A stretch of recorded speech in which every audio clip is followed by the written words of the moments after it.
right. I am thrilled to have with me today Josh Steimle.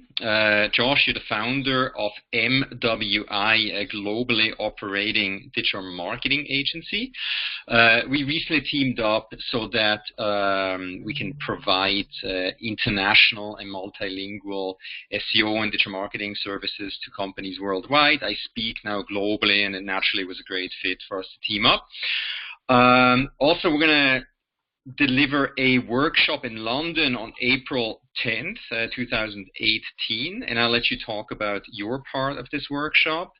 I'll talk about international and multilingual SEO. You'll talk about digital PR. It's a masterclass.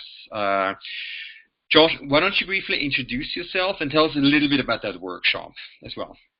Sure. Thanks, Chris. Excited to be here and happy to talk to everybody watching this. So by way of introduction, I'm the founder of MWI. MWI is a digital marketing agency. We started in 1999 in Provo, Utah, tiny place, tiny company. And now we've expanded and we have offices around the world in Hong Kong, China, Singapore, the UK, and in the US. So we've become more of a global entity now.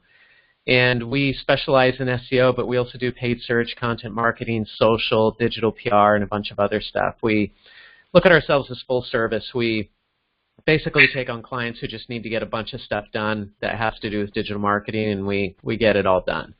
So for myself, I live in Shenzhen, China, which is a crazy place to live. The city is amazing. It's one of the startup hubs of the world right now. You may or may not have heard of it, but Shenzhen has about 20 million people. It's a big city. And Shenzhen in 2016 built more skyscrapers than the entire U.S. and Australia combined. So that gives you an idea of how big this city is and how fast it's growing.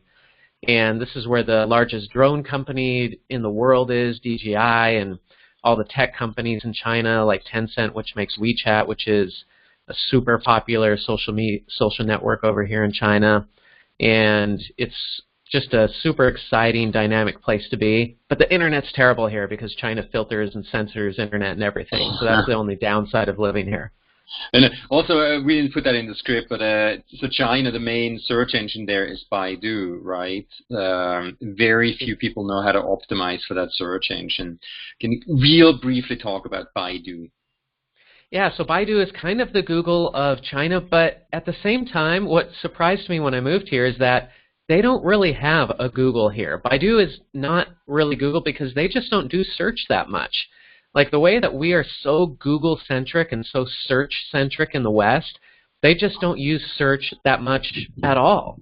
They're on WeChat more, much more than they are on Baidu. And so the way that it's easy to say Baidu is the Google of China, but really there is no Google of China because search just isn't that big a deal in the Chinese marketplace. It's all about WeChat. That isn't to say that Baidu isn't a big force. It is. It's just not as prominent as Google is for us. Wow, interesting. So Josh, I guess your beginnings were in SEO, but now you are a digital PR expert. You do write or have written for Forbes, Entrepreneur, all these magazines. So how did you get into digital marketing? How did you end up writing for these publications? So I started my agency in 1999, MWI, and we kind of failed forward for the next 14 years. We were always just successful enough to keep me going, but never successful enough to really like make it and say that, wow, we have a real agency going. And in 2013, that all changed because of two things. One was I brought on my partner, Corey Blake, who is really strong on business development and helped us grow. And two, I got the opportunity to write for Forbes magazine. And before I wrote for Forbes, I was blogging. I blogged a lot. I wrote over 1,000 blog posts from 2000 to 2012, 2013. But these blog posts were on my personal blog, and nobody cared about my blog. I was getting maybe 200 readers a month or something. And so when I got signed up for Forbes, I wrote the same content, but now it was on Forbes, and all of a sudden people cared because that content was on Forbes, and that changed everything. So I went from having 200 people read my content every month to having thousands, tens of thousands, hundreds of thousands of people reading my content every month. And all of a sudden, that brought all sorts of attention to me and brought all sorts of attention to the business. Although it wasn't quite that easy. When I started writing for Forbes, I wrote a lot about entrepreneurship and startups. I wasn't writing about marketing, and I was purposely avoiding writing about marketing because I didn't want to seem self-promotional or seem like I was just writing to advertise my business. So I stayed away from the marketing, and that was a mistake because once I started writing about marketing and what I knew and what could really help people, then we started just getting tons of leads from that, and it was very helpful content that people needed. So once I figured out who my audience was and what my message was that I wanted to share with them, it just exploded our business. Our revenue just skyrocketed. Wow. So I ended up writing for Social Media Examiner. Probably many of you know this platform. It's a pretty smaller platform than what you're writing for, but I can echo that, this has changed the way I do business. And by the way, feel free to share if you have anything that you want to show. Just go ahead and share that. Other question, what are obviously the key benefits of writing for these publications, and can you share some concrete success stories in terms of like tangible return on investments? Yeah, I mean, the most concrete return on investment is revenue and profit from my business. So let me just jump straight to that, because everybody asks, like, well, how did you turn writing for Forbes into revenue for your business? And for me, the most so I can track over $5 million in revenue to my writing for Forbes, and I can track about $3 million in revenue to a specific article I wrote for Forbes, one blog post, and that blog post is this one on Forbes. It's 4 tips for hiring the right SEO firm, and the reason that this was so successful is because it hit my target audience at exactly the right point. And also, there's a little bit of an unfair advantage here because this is about SEO. So here's what would happen. Somebody who's looking to hire an SEO firm goes on Google, types in how to hire an SEO firm because they need help with that. And because this article was written on Forbes, it would pop to the top of the search engine. So the very first thing they see is my article saying, here's the right way to hire an SEO firm. They look at that, they say, hey, it's on Forbes, so it's got credibility. It's also at the top of Google, so it's got credibility, and I'm looking for an SEO firm, so this is great, right? I'm looking for an SEO firm, and theoretically, a good SEO firm would have something ranking at the top of Google. So I got this unfair advantage that way, and so people were finding this article right when they were looking to hire an SEO firm. They'd read the article, and they'd say, well, hey, this guy runs an SEO firm. We're looking to hire an SEO firm. He's in Forbes. He must know what he's talking about. He must know what he's doing when he's running a business that does SEO. So let's just go hire this guy. So when I wrote this post, it just exploded our business. We started getting tons of phone calls and emails. And this was back in 2013 that I wrote this article. We still get leads from this. It's been seen 143,000 times. I'm looking at the stats right here on the page.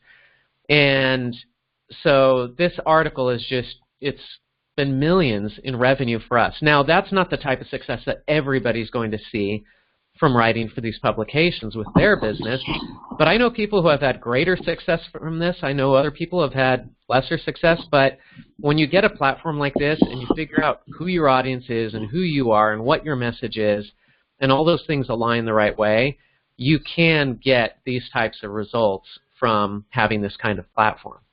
Yeah, I mean that's an amazing success story.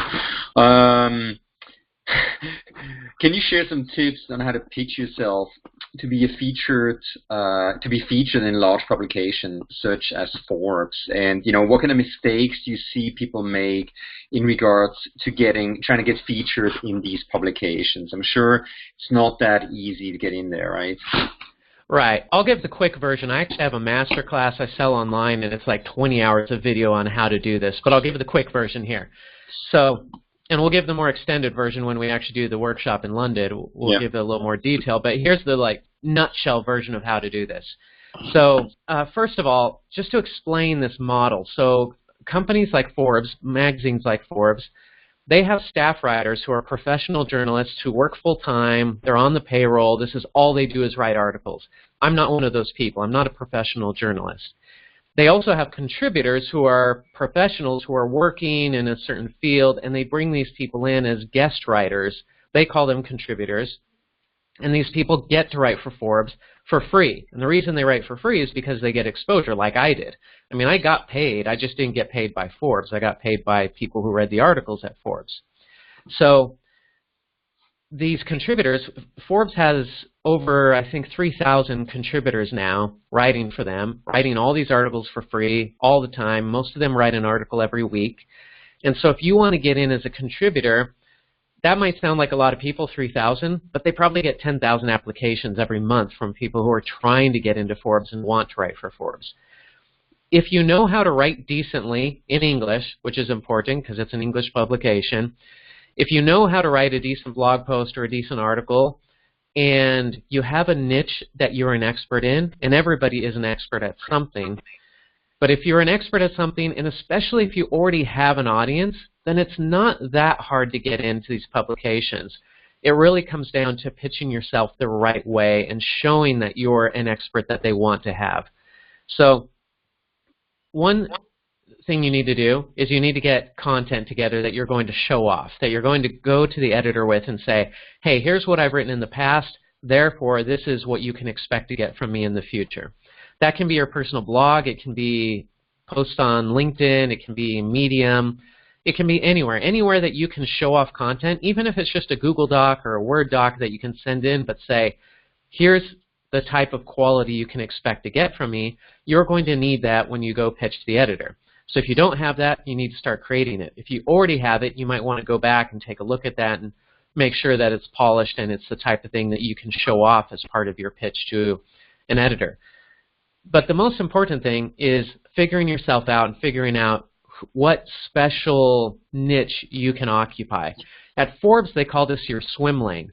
And they'll sign you up to write about a specific topic, and you stay within that topic, and you don't go outside that topic.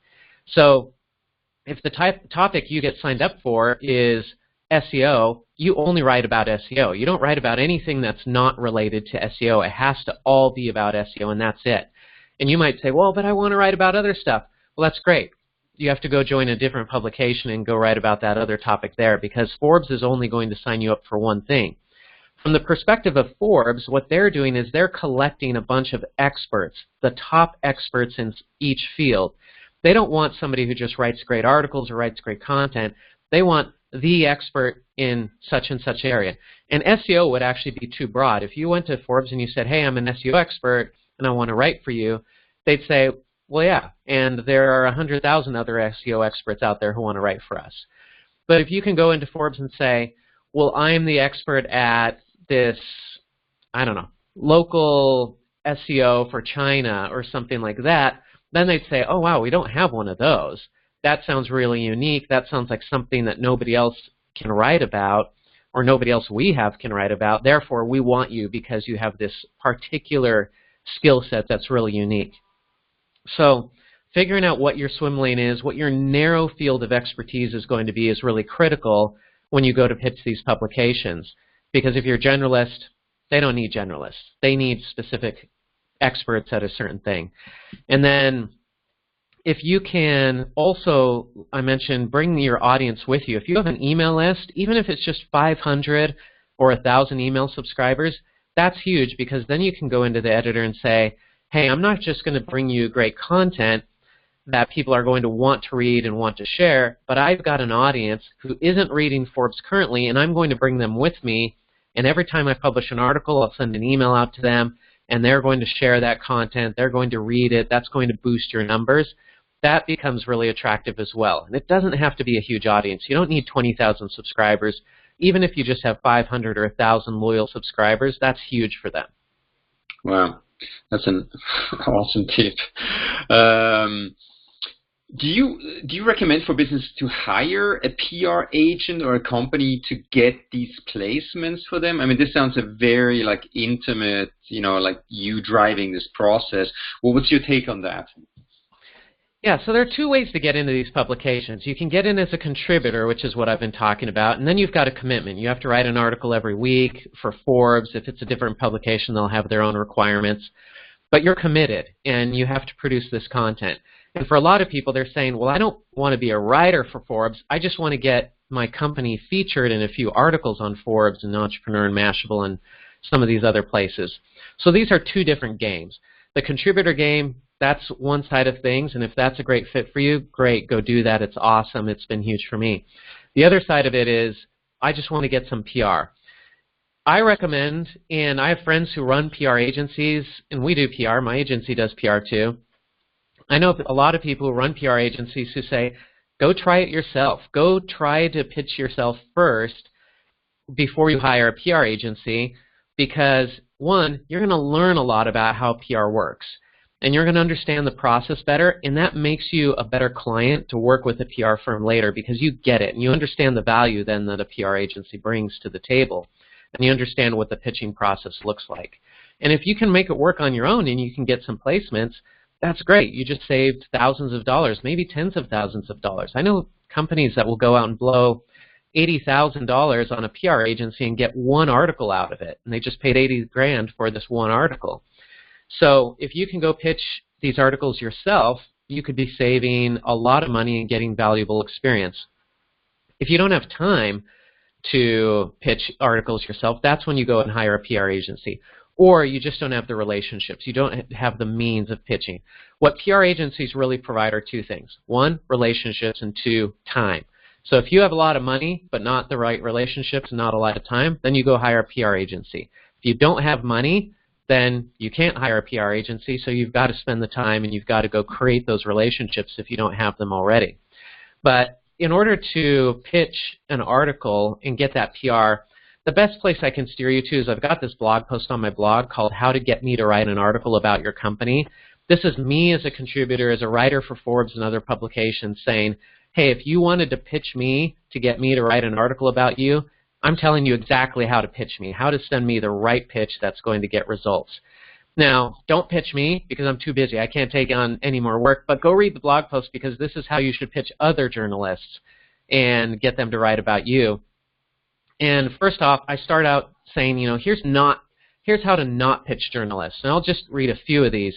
But one thing is, you don't want to pitch 200 journalists at once. A lot of people play this lottery game. They say, well, I'm going to create my pitch in my email, and then I'm going to go get 200 email addresses from journalists, and I'll BCC this, and I'll send it out to all 200, and maybe one of them will respond. What's actually going to happen is none of them will respond because all of them will be able to tell that you sent this out to 200 people, and a writer doesn't want to write an article that anybody else is going to write. So as soon as you tell them, I'm pitching this to multiple people, you'll get zero interest. If you want to pitch a journalist and have them listen to you, you have to send them a customized pitch that when they get that email, they know you sent that email only to them because you're including information in that that couldn't be sent to anybody else. And it's not enough to just include the journalist's name because you can just do a mail merge and get the name in there. You need to include details in that email like saying, hey Josh, I was reading your article on Forbes and I love the articles you've written about digital marketing and this, and I love following your adventures in China. If somebody starts out an email like that, I know that email's only going to me because they couldn't send that email to anybody else. It wouldn't make sense for anybody else. So I know I'm getting one-on-one attention from the person pitching me. Anytime I just see, hi Josh, would you like to write an article about my company? I delete that email immediately because I know that that got sent out to a bunch of other people. It's not customized for me. So pitch one person at a time, not a ton of people at a time. The biggest mistake really that people make is more of a mindset thing. It's that when they're pitching a journalist, they make it all about themselves or all about their company, and they're not thinking about what the journalist wants. And this is just general good life advice. If you want somebody to do a favor for you, you want them to do something for you, figure out what's in it for them and pitch them on the value it brings them to do that favor for you.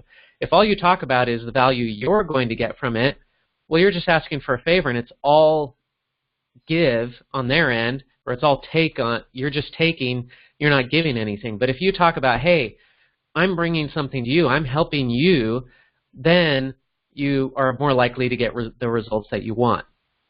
So if you come into it from that standpoint and you say, okay, here's a writer, what can I bring to them that they want? What do they value? And you start thinking that way, then your pitch is going to be a lot more successful. And things that writers want, they want great stories. They want great stories that are going to get shared a lot, that bring them attention, and if they run a business, like I run a business, I want stories that I can write that help my business.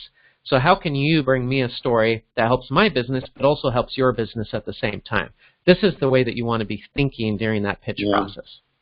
So it sounds like applying a good amount of common sense goes a long way, right? I see a lot of like automation out there, a lot of like, spamming. I hate it. So I think a lot of, a good common sense, that's a good start, right? Yeah. And like there are a lot of pitch templates out there. You can go find pitch templates on how to pitch PR firms. Don't use these templates because everybody else is using them. I mean, I get the same email from different people every day pitching me the exact same way. And it's just, I can tell that they copied and pasted this and modified it, and they're sending it out to me. And if that were the only email I got that sounded like that, maybe it would be more convincing. But when I see the same email 10 times in a day, written the same way, and it's just switching out the company name and some of the details, I know that they got this template somewhere and they're just using this template, and I just delete those immediately. Yeah, no, I totally agree. Total turn off. Actually, that takes me to the next question. So, I mean, you spend a lot of time creating this content for these publications. Obviously, it can't be a sales pitch. How do you at all, have a focus like on trying to sell your company, or just like 2-3 tips, like how do you get the most out of your time that you invest into writing for these publications? Right. So I don't pitch my company blatantly. I do what I call I sell without selling. And the way that I sell without selling is I promote myself, or I promote my company as an expert, but without saying, hey, come and buy from us. So when I write an article, like this article that I did for Forbes that I was talking about that generated so many results, I'm saying, okay, here are 4 tips for hiring the right SEO firm. I'm giving away information. I'm saying, hey, if you want to hire an SEO firm, here's how you do it the right way. And I'm telling you, as an SEO firm owner, this is the right way. And I give away secrets in here. I say, hey, this is the stuff that you should be asking me. And this isn't fully self-serving stuff. I mean, this is making my job harder as an SEO firm owner, because I'm saying things like, get multiple consultations, but keep it secret. Well, in my best interest, I would actually prefer that companies not talk to any other SEO firm. I just want them to come to me and only talk to me, right? And yet here I am as an SEO firm owner saying, yes, go out there, talk to many companies, but keep it a secret. Don't tell the SEO firm that you're getting a bunch of bids. Because I have people come to me and they're like, hey, we are interested in working with you and doing SEO with you, but we're also talking to 10 other companies, so your bid better be competitive. As an SEO firm owner, I look at that and I'm like, I don't want to compete against 10 other companies, so I don't even respond to that RFP. And so the only people you get responding to those type of RFPs are the companies that are desperate, which tend to be the companies that aren't that good, because the best companies are really busy. So you don't want to tell a SEO firm, hey, we're getting a bunch of bids. You want to tell them, you want to make it sound like you're only interested in them so that you get more attention back from them because they think they've got this deal. So I'm giving secrets away like that, and when I get vulnerable and I tell secrets like that, then people trust me, and I don't have to sell my company. I don't have to say in here, hey, you should come hire me. In fact, I'm actually pushing people away and saying, I'm giving them information that shows that, hey, you might not be the right fit for me, or maybe you should go hire somebody else. And when I kind of push people away like that, it actually makes people want to hire my agency even more, because they feel like, wow, this guy's not desperate, he's super confident, that's the kind of company that I want to work with, because it sounds like this guy knows what he's doing. And I never have to put in here, hey, come and hire me, I'm the best, my company's awesome. By actually pushing people away, that way I develop more credibility, and then people figure it out. They come and they find me. Now, in a lot of my articles, I tell people how to do SEO stuff, And they could just take that advice and run with it and go do it and then never hire me. But I know that the vast majority of those people are going to try that, and then they'll say, man, there's a lot of detail here that it's just too much and it's too much time and I'm not really an expert on this and I'm trying to run my business. And they're going to come back and they're going to say, hey, I read this article, I tried to implement your advice, it was great advice, but I just don't have time to do it. I would rather just hire you. I know that a lot of those people are going to come back to me, and so even though I'm not selling and pushing my company, I'm actually helping people do it themselves. I know they're going to come back once they try it and they find out that it's too much work and they just can't handle it. Yeah, and I think this is why we're naturally a good fit. You know, I teach half-day, full-day, 2-day workshops here in Colorado and now also in London. And I give away our entire methodology, including templates. I tell you, these classes, I mean, they're the best lead generators or sales tools that we have, because many people, you know, SEO has become pretty extensive, you know, also technical. So people will try it, and most often, or very often, people will come back and they appreciate that they got knowledge, but they now, you know, develop this trust with you because you taught them how to do it. Yeah, so basically we do the same thing, except, you know, I do a lot of teaching here in Colorado, and, you know, I don't sell, I educate, and I think this is the way to go. Last question. Jeff, thanks so much for sharing these tips and best practices. If you had 1 or 2 more tips for our audience on how to get started or how to start a strategy, what would that be? I'll give 2 tips. So one is a tool, and it's called Help a Reporter Out, or HARO, H-A-R-O. And what this is this is a website. It's free, and it connects journalists and sources. If you're watching this, you're probably a source. If you're a journalist, you would know you're a journalist. You're probably not a journalist. You're probably a potential source for a story. You can give data or expertise or quotes to a journalist who's working on a story. So you go to this website, you sign up as a source, you'll get 3 emails per day, and these emails are full of requests from journalists for sources. They're saying, hey, I'm writing a story on such and such topic. If you're an expert on this topic, please reach out to me. I'd love to talk to you. So this is a great place that you can go to and get publicity completely for free, get quoted in articles. It does take some work still. It does take a little bit of time, but it takes a lot less time and work than going and pitching a bunch of journalists one-on-one, because these people are already looking for you. And so every day you just scan through these emails. Most of it's not going to be a match for you, but every once in a while there will be a request and you're like, I'm the guy. I'm the guy that this journalist should be talking to, and you reach out to that journalist really fast, and they'll respond to you, and they might say, hey, yeah, you sound like a great fit. Let's schedule a time. I'd love to interview you and get you into this story. And so you can get free publicity that way. So that's one tip, is go use HARO. It's just a great tool. It's easy. It's free. It's a no-brainer. Another one that's really great these days, if you're saying, you know, I like this idea of writing, but I don't have an audience and I don't really know what to write about, and I'm looking to try to figure this out. I don't feel like I'm ready to pitch a Forbes or something like that. LinkedIn is so hot right now with just the plain posts that you put on your homepage. So here's my profile on LinkedIn, and if I just go to the homepage and I go in this area up at the top and I just say, okay, I'm going to start typing here, I can just start typing out a story here. I only have 1,300 characters to do it, so it has to be pretty short. But these posts are getting featured a ton right now on LinkedIn, and they're getting a lot of attention if you do it the right way. And the quick version here is tell a story, start with a question that people can answer quickly and easily, and end with the same question that people can answer quickly or easily.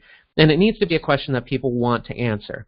So I wrote a post the other day about why millennials get fired. And I wrote out this post, put some thoughts in there, and then I ended it with, you know, what do you think? Why do you think millennials are getting fired? Or what can millennials do to not get fired?